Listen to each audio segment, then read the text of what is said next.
yen decision in the Fede CCR, we win the match in on your stand match, say about the top. Nayanka so ya prepare there. We leg and I will be in Abu in the top. On moment, but then I will record in perfect.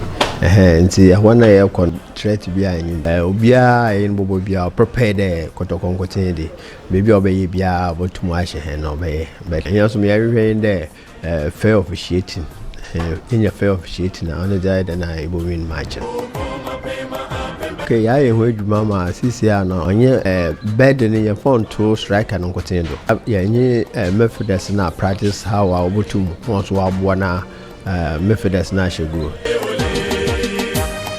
The Sharks from or guy could be I don't know automate defenders, but and apart from that also now BC so or the passes, the long passes now free kicks now so perfect.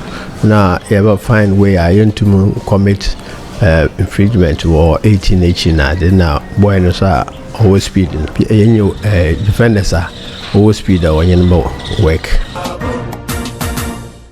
Yeah, since I know by one open in BBA winning the win 3 points in the Sabaka.